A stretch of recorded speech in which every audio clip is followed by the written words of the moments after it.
on, you guys? It's your boy Big Dog here. I'd like to welcome you guys to the channel. We have a spoiler review for Spider-Man Far From Home. So if you have not seen it, get out of here, man. I'm not finna do no big the introduction because hey, it has it in the title, Spider-Man spoiler review. So let's dive straight into this. Okay, first of all, I have a non-spoiler review, as you guys haven't seen that. So yeah, I thoroughly enjoyed this movie. I still only seen it once, but leaving out there that you feel good, and not only that, you left like it's one of those movies you really left. Yeah, I think not to this magnitude, but I think you leave out kind of like the feeling you had after Infinity War, like, oh my God, what is next? What's next for the world? Like what possibly can happen? You start thinking of theories and stuff like that. I will get into that like toward the end because that's when I discuss like the post credit scene, the mid credit scene. But overall, like the most amazing stuff to me had to be, I know a lot of people don't like I ain't gonna say don't like, but don't enjoy the first half of the movie as much as the second half. And I was actually one of those people, but I think for different reasons. I think I just had to get into the groove of the movie. You know what I'm saying? I think the high school aspect with like the kids is like the part I love the most of like everything. And then I think when you funnel that with like the Spider-Man stuff, that's when it's really really good. Also, we have to address that Nick Fury was like kind of a dick, man. Like for the better majority of this movie, you just I'm like, I understand Nick Fury go hard, but like in this, I was like, dude, calm down, bro. Like calm down, man. Like you being pretty harsh. I get it. You'll be like, oh, Tony Stark left him this. Tony Stark left you this. You know what I'm saying? You both, you know what I'm saying? Accept this responsibility, and that's why I think that the fact that we don't see what happened with Uncle Ben, even though we all know what happened with Uncle Ben. That has always played a big part in Peter's life. And so I think we're really starting to see it now. The fact that like, hey, maybe we should have seen some of Uncle Ben because he's out. The Spider-Man whole thing is like what Uncle Ben told him, with great power comes great responsibility. And he's not really living by that right now. You know what I'm saying? He knows what he has to do. Of course, he's on this trip, but like I'm telling you, if we would have seen like Uncle Ben die, he would have knew like, yo, with great power comes great responsibilities. I know I'm on this trip, and I really like MJ, which I love that little connection between those two, the awkwardness, the awkward moments, especially the moment in the at the opera when he's talking, that spectacular moment. You know what I'm saying? But that whole thing. That would have came into play. So not having that, and you kind of like replaced it with like Tony Stark, and I get that, you know what I'm saying. But I think that's kind of like was like a lot of people issue with the first one.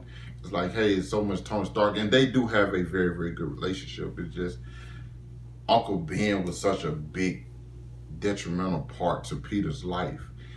Even like when his suitcase get destroyed and they don't mention it, that was Ben Parker's suitcase. So I think he would care more about that. You know what I'm saying? He was like when he came back, he was like, oh, where's your suitcase? Oh, it got destroyed. I'm like, wouldn't he care more because that was his Uncle Ben's? You know what I'm saying? Just little stuff like that. I kind of wish they would address more. But on to Quentin Beck. I think this movie pretty much, if you seen the trailer, I think you pretty much kind of expected, pretty much predicted how this movie was gonna go. I mean, everybody was like, "Are they gonna really?" Like, everybody was like, "No, Mysterio's not a good guy." But like, "Oh, maybe they can do something different." But in your mind, you kind of like, "No, he's a bad guy. All this stuff is fake." I didn't know the elementals were gonna be fake. I thought he was gonna do something with them, but at the same time, I kind of figured like, "Hey, he's behind all of this, and that's the only way he's able to do all of this stuff." And it works. I like that whole thing because it's a very very different villain. You have a villain who really does not, he's just a regular guy, but he used all these visual effects, amazing visual effects by the way, for him and for the movie. So because it's not good in the movie, it's not gonna be good for him, but it's not gonna look real. But so you had to have amazing visual effects. So him doing everything he did, Peter getting hit by the train, I said, wow. That was the scene.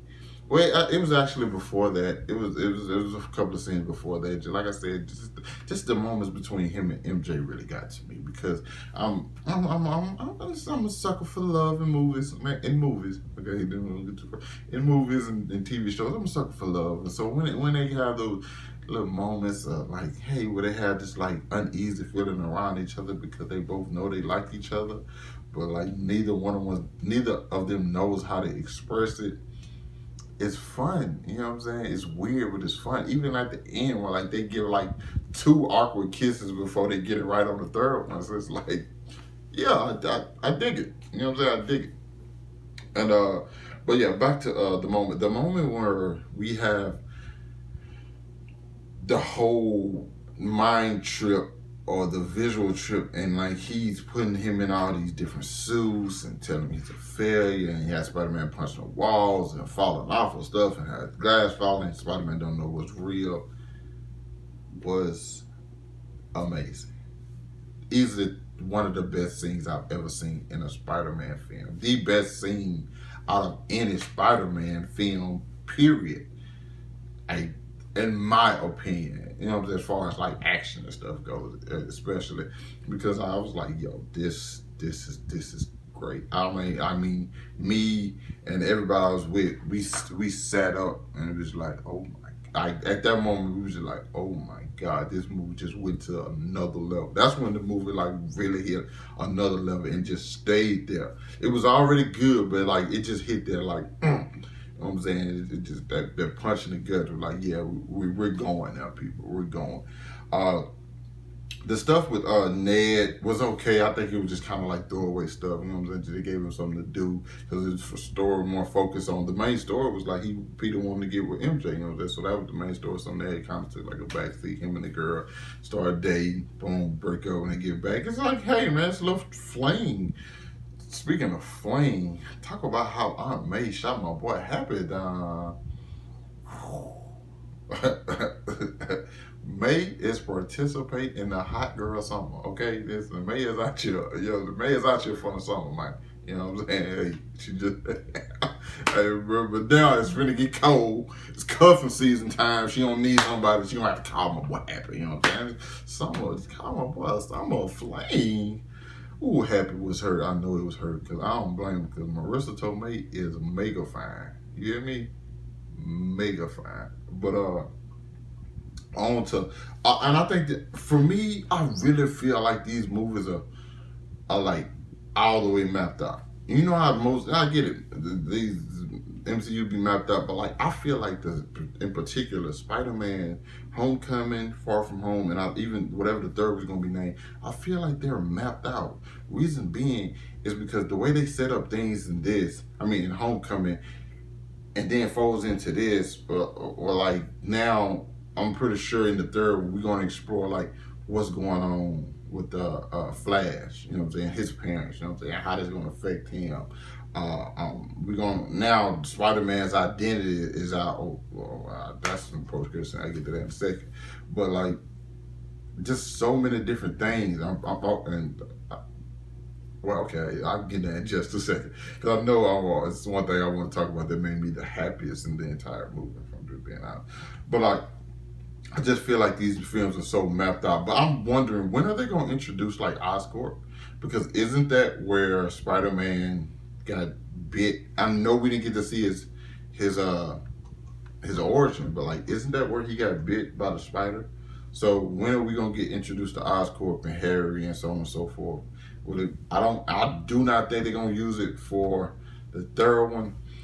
I wonder what villain they use. Me personally, I would love to see Kraven the Hunter. That's probably my favorite Spider-Man villain, just because I like Kraven. Kraven just fucking badass, man. I haven't read the recent run of Kraven. I can't think of what it's called. I heard it was great. So yeah, I'm looking forward to see where it goes. I'm pretty sure when they introduce Harry to us, everyone else will already know him. Everyone might just go to like a private school or homeschool or some shit like that. I'm pretty sure. But yeah, this movie was super dope. The stuff with, like I said, Nick Fury was a dick. Jake Gyllenhaal as Mysterio. I know I haven't talked about it a lot, but I don't even know what's more I can say. The guy was just superb. Like, he was superb. Even the moment where you're getting exposition, he's saying what every person did. Nobody usually, like, moments like that do not work in movies. How they pulled it off? Fucking Jake Gyllenhaal. Like, he's just charismatic. God, I wish he was Batman. Like, so bad. But like, that was tremendous. Now, I guess I would have to get into the ending. Or the post-credit scene. The first post-credit scene where like Mysterio, and I knew once they took their drive out, he was like, okay, something about to be exposed, because those guys know who Peter Parker is. I mean, know who Spider-Man is, and I'm like, so many people know who he is. Like, I'm like, damn. So a lot of people know this guy's identity. And so then we get to that scene where like Mysterio tells it to the world, and now Spider-Man might be public enemy number one. And then you know the Daily Bugle's not on this side because of J. Jonah Jameson, played by J.K. Simmons. That is my favorite moment of the entire movie. Seeing him, when I saw him, I jumped up. Like, I legit jumped up because he destroyed it. Like, if there's, like, you may love Tobey Maguire's Spider-Man, but he was the best thing in those Spider-Man movies. Loved him. You know what I'm saying? I'm exaggerating. I didn't love him as Spider-Man. But J.K. Simmons is J. Jonah Jameson, the most perfect casting in any comic book film ever. Yes, I said that, and I mean it. There's only one J. Jonah Jameson in my eyes, and that's J.K. Simmons. So now we're gonna get that whole element, and the fact that just in the other post-credit scene with Captain Marvel, the Samuel L. Jackson, Nick Fury, and Agent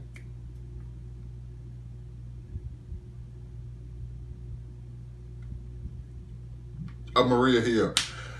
I think it's Maria Hill. Either way it go. Them both being Skrulls kind of made me. I was like, wow. But here's why I don't. And I think I'll do another video on it. But like, that was cool to me. I was kind of like, okay, that's cool. But I liked it. But I have like a love-hate relationship. And I literally, like, right after this video probably like a couple hours later, I got a video going up talking about my love-hate relationship with the post-credits, the end-credit scenes, you know, or end-credit scene. I guess I'm gonna do both of them.